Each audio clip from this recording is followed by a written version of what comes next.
Tuhan bersamamu. Dan bersama rohmu. Inilah Injil Tuhan kita Yesus Kristus menurut Santo Markus.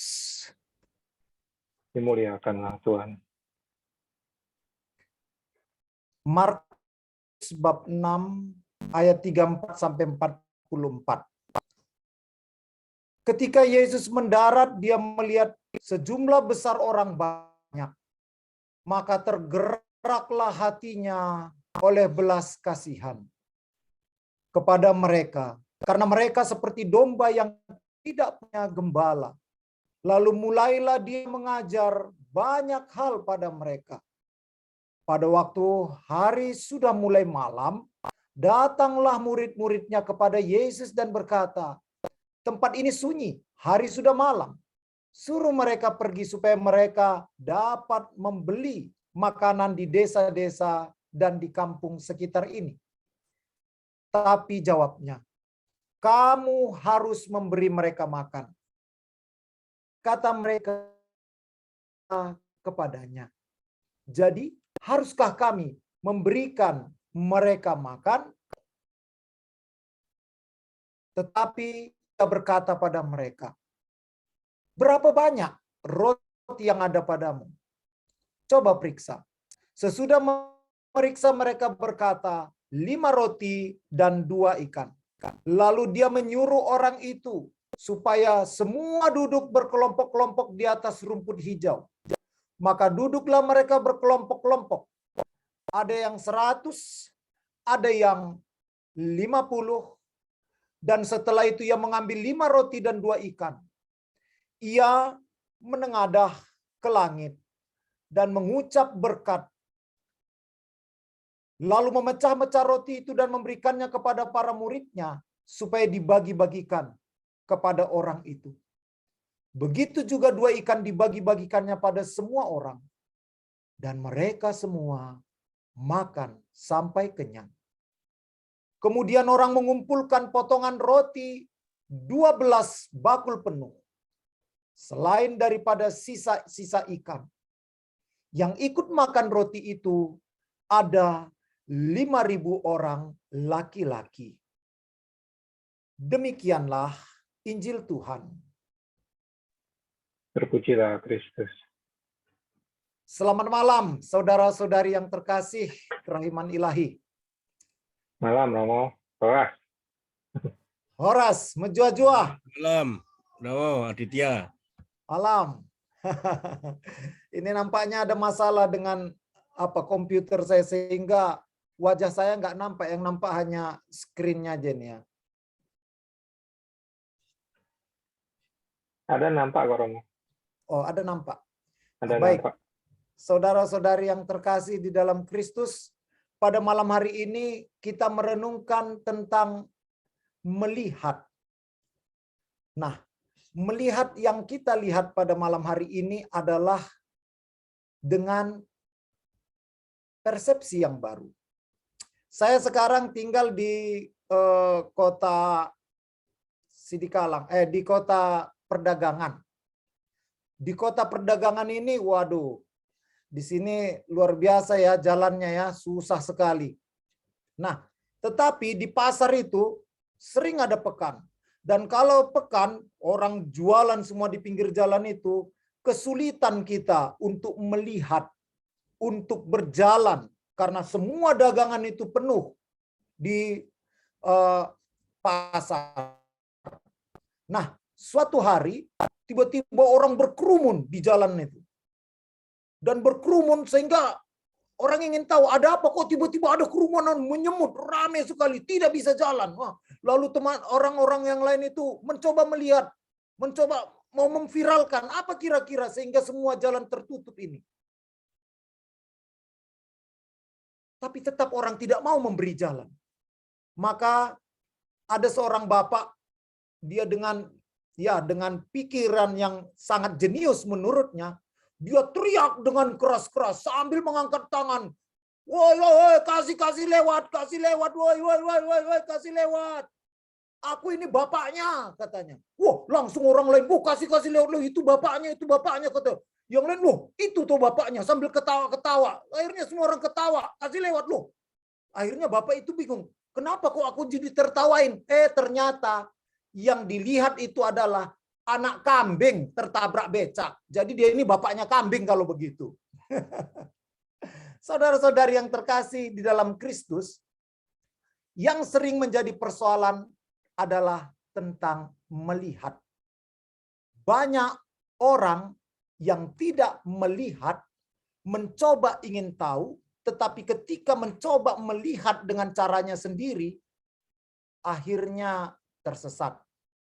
Kita pun terkadang melihat dan memaknai kehidupan ini membutuhkan persepsi yang tepat. Bagaimana cara persepsi yang tepat?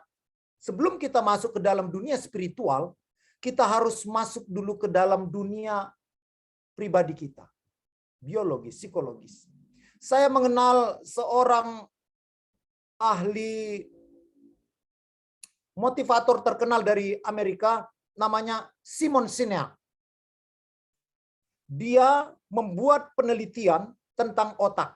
Kuliah berpuluh tahun, akhirnya dia menjadi seorang motivator terkenal. Untuk orang Amerika, dia belajar puluhan tahun. Tetapi khusus untuk kerahiman ilahi ini, 2 menit Anda sudah bisa mampu memahami cara kerja otak. Bagaimana cara kerja otak? Saya akan menjelaskan kepada Anda. Kalau Anda mampu memahami ini, maka sudah selesai semua. Akan sangat mudah memahami orang lain, pribadi sendiri.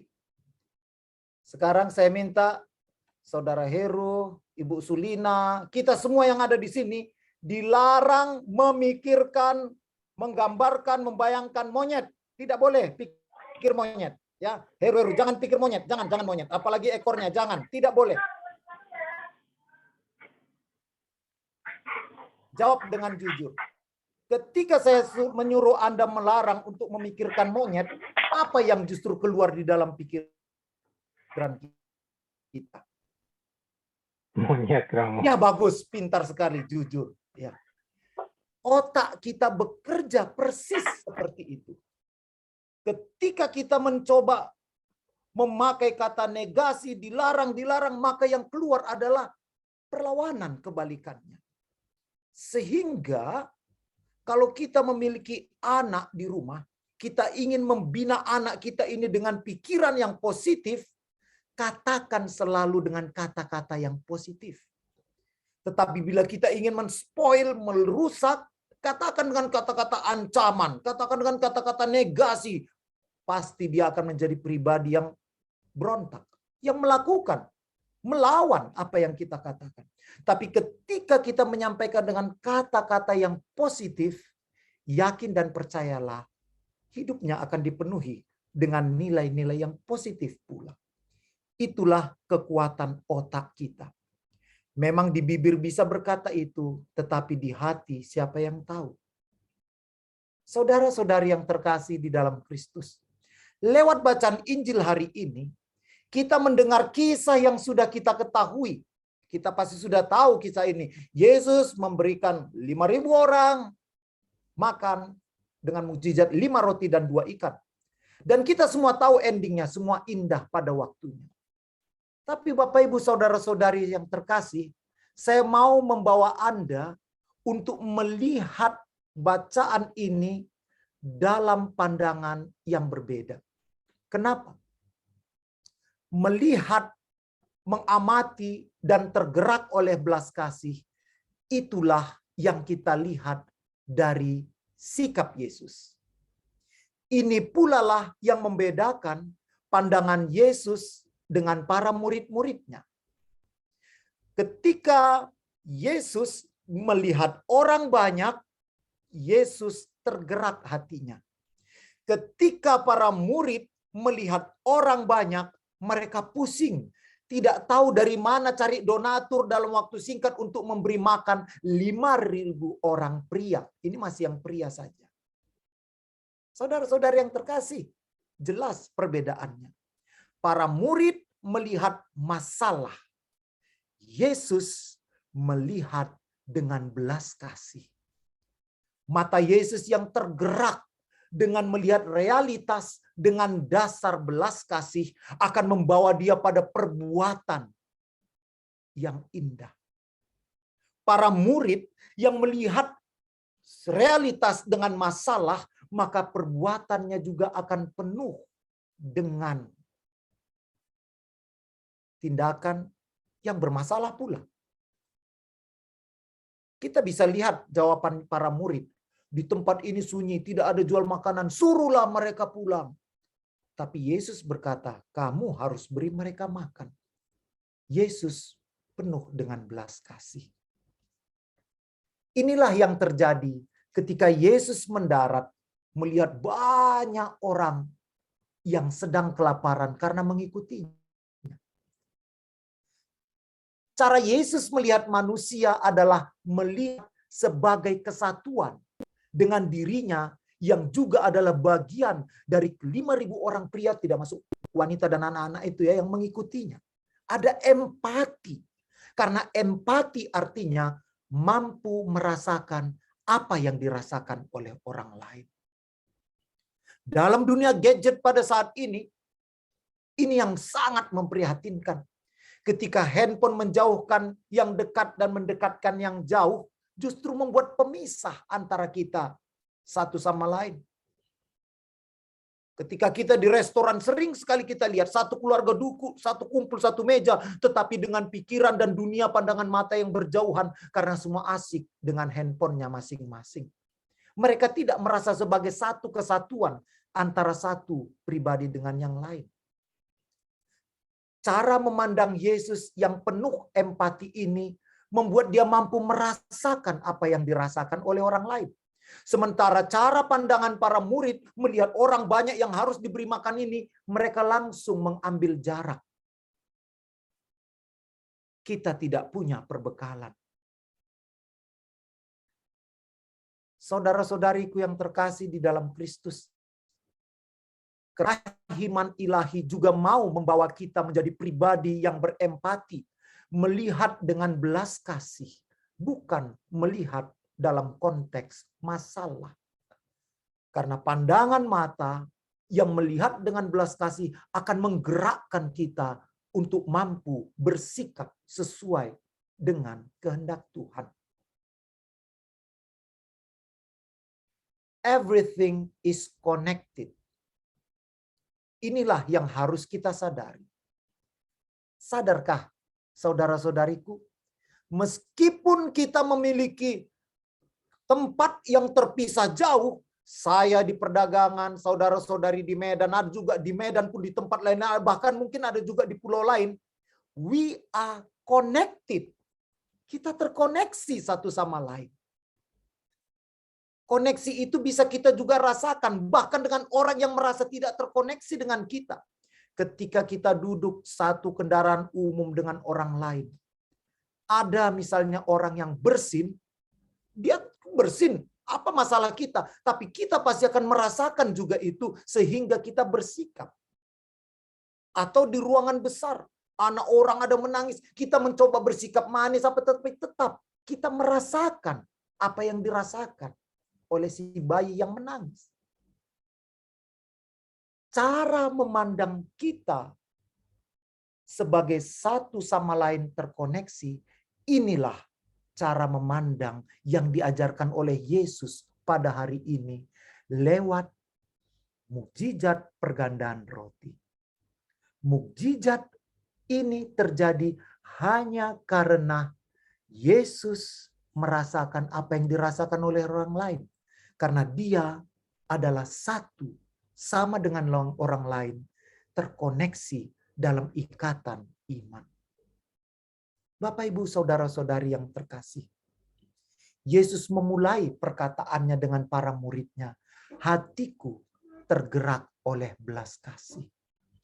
Sebagai pribadi yang mengikuti cinta Yesus, kita pun diundang untuk mampu memandang sebagaimana Yesus memandang kita. Bagaimana Yesus memandang kita? Ketika Yesus mengatakan tergerak oleh belas kasih. Maka apapun yang kita pandang itu harus dalam konteks belas kasih. Contohnya, suami, ya udah lama sih tinggal ya, puluhan tahun. Kalau tidur, ngorok terus dengan kita. Kalau itu kita bukan orang keraiminan nilai, bukan orang pengikut Yesus, mungkin kita sumpal tumurunnya. Jangan berisik. Tapi orang keraiminan nilai atau yang mendengar sabda Tuhan, yang mencoba mengikuti Tuhan, kita harus memandang itu dengan penuh belas kasih. Sehingga tidak menjauh, tetapi justru merapat dan mendekat, berempati. Demikian pula ketika kita berhadapan dengan pribadi yang bermasalah. Jangan bangun benteng. Jangan mengambil jarak. Bahkan bila perlu menggesernya sehingga jauh terjatuh dari dunia kita.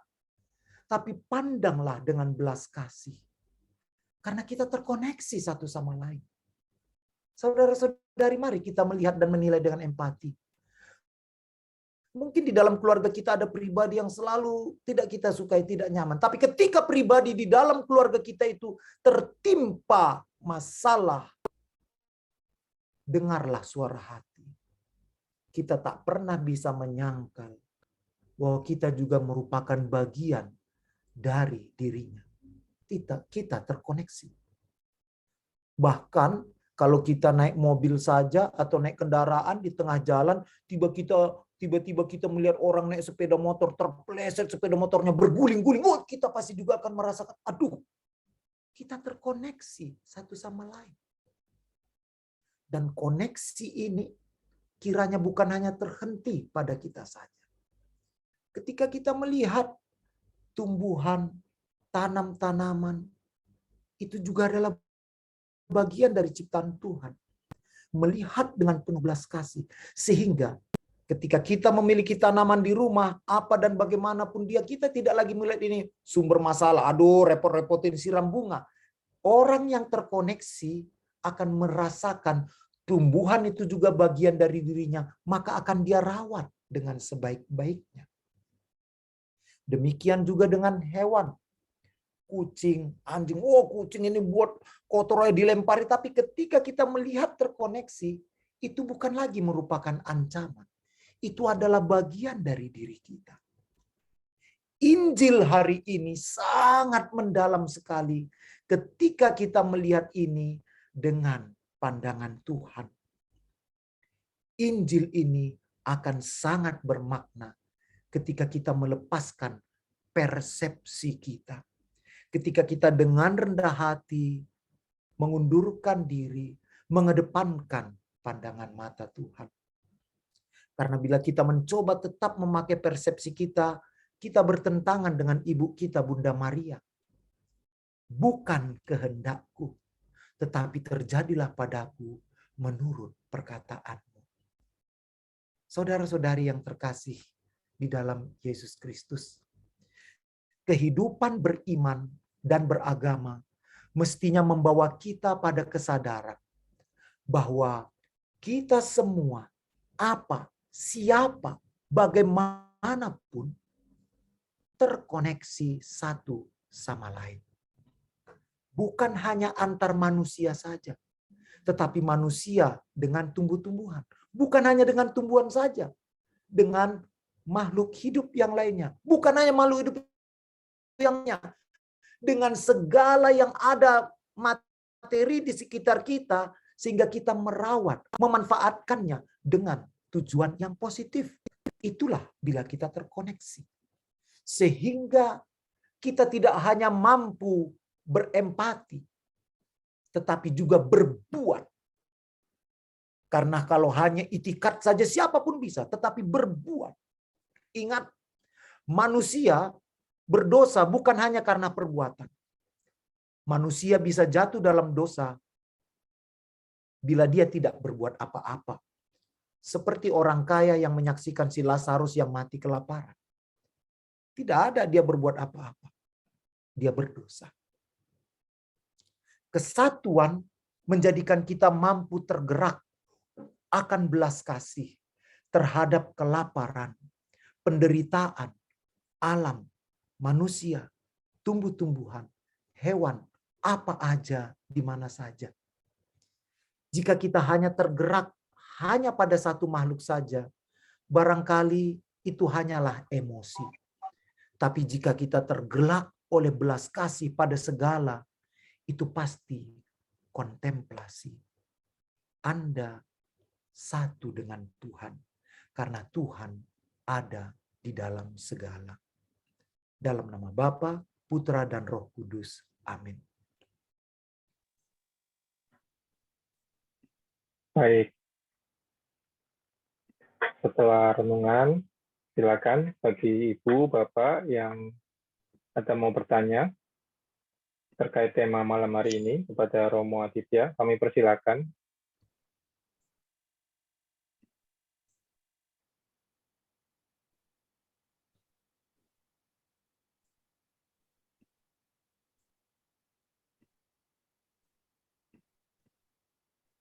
Kalau belum ada, Romo, ini bacaan malam hari ini, itu yang 5.000 tadi belum termasuk wanita dan anak-anak ya, Romo? Iya, belum. Berarti lebih banyak lagi ya semestinya ya? Ya, seperti kita tahu kalau kita ke gereja, kita hitung aja, pasti lebih banyak perempuan daripada bapak-bapak, daripada kaum pria. Dan kenapa yang perlu kita perhatikan, yang dihitung hanya pria? Ingat, ini konteks budaya timur. Dan selalu mengedepankan apa? Kaum pria. Wanita itu kelas 2-nya. Sehingga sampai sekarang juga melekat budaya timur itu ya. Di Indonesia juga ya, kalau namanya pemimpin, wah kalau bisa pria lah itu. Dan ya kita bisa merasakan pasti akan selalu ada sedikit pergesekan kalau wanita jadi pimpinan. Ini kembali lagi, ini hanya budaya timur pada waktu itu, di mana selalu yang menjadi nomor satu adalah pria, maka prianya yang dihitung. Dan menurut saya pribadi, pasti jumlah wanita dan anak-anak itu lebih besar daripada pria 5.000 tadi. Baik. Silakan jika ada yang ingin bertanya. Tadi ada Bu Magdalena, komik. Ada yang mau tanyakan Ibu? Silakan.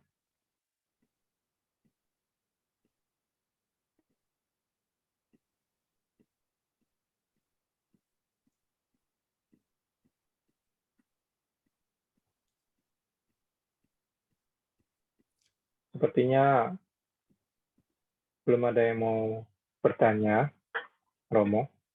Baik. Karena itulah. Kenapa? Karena saya percaya yang di hadapan saya ini pasti itu adalah pribadi-pribadi yang sudah baik-baik semua. Jadi mereka pasti sudah mengerti semua apa yang saya sampaikan tadi.